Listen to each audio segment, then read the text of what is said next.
Je vous souhaite à chacun, chacune, une bonne journée.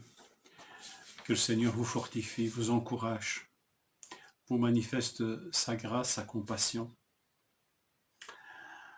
Je voudrais vous parler ce matin des bras de Dieu. Ésaïe 40, versets 10 et 11. Le Seigneur, l'Éternel, vient avec puissance, et son bras lui assure la souveraineté. Il a son salaire avec lui, et sa récompense est devant lui.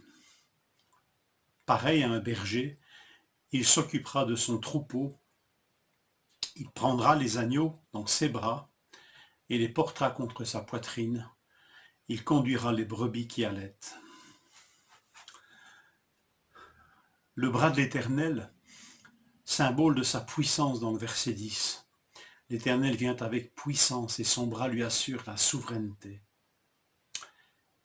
Et ses bras, symbole de sa tendresse au verset 11. Il prendra les agneaux dans ses bras. C'est le même terme, à part que l'un est au singulier et l'autre au pluriel. Ce bras puissant est aussi ses bras prévenants, soignants et bienveillants, les bras du berger.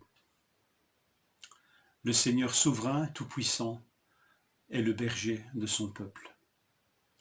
Les agneaux et les brebis, qui sont les plus fragiles et délicats, sont l'objet de ses bras soignants et bienveillants. Je repense ici à un texte de Genèse 33, 13, où un berger, Jacob, nous rappelle ce qu'est une brebis qui allaite. Jacob, rencontrant son frère Ésaü, lui dit « Mon Seigneur sait que les enfants sont délicats et que j'ai des brebis et des vaches qui allaitent. Si l'on forçait leur marche un seul jour, tout le troupeau périrait. » Les agneaux et les brebis qui allaitent, ceux qui ont besoin des soins les plus prévenants, les plus délicats, c'est ceux-là qui sont particulièrement l'objet des bras bienveillants de Dieu. Ce qui est fragile, ce qui est petit. Étonnant, n'est-ce pas, que ce symbole de puissance, le bras de Dieu, soit aussi symbole de sa bienveillance et de ses soins constants de berger. Dieu est le souverain berger, on pourrait dire dans ces deux textes. La souveraineté et le berger, le souverain et le berger unis, inséparablement. Quand Dieu est berger, il ne cesse pas d'être pour autant souverain, et quand Dieu est souverain, il ne cesse pas d'être berger. Ce titre de souverain berger, nous le retrouvons une seule fois dans le Nouveau Testament, attribué à Jésus-Christ dans l'épître de Pierre. 1 Pierre 5, 4, Jésus est le souverain berger. Il a formé un mot, archipoimen, l'archi des bergers, le berger souverain. Voilà qui est notre Dieu.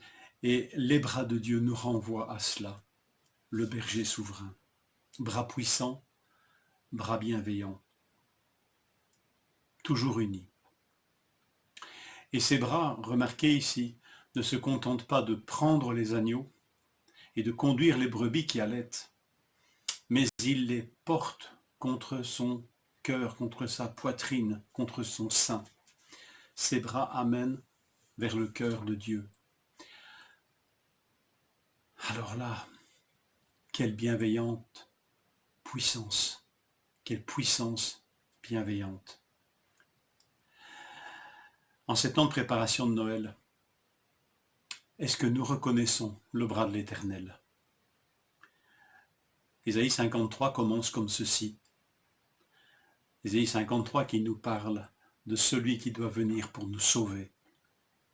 Ésaïe 53 commence en ces mots, par ces mots, qui a cru à ce qui nous était annoncé?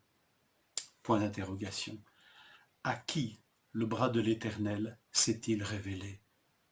Deuxième point d'interrogation. À qui le bras de l'Éternel s'est révélé? Eh bien ce matin, ou dans cette journée, relisons donc Ésaïe 53. Que le Seigneur nous révèle son bras, ses bras, bras puissants, bras bienveillants. Que le Seigneur nous bénisse en cette journée. Nous soyons gardés par sa puissance et sa bienveillance, par ses soins.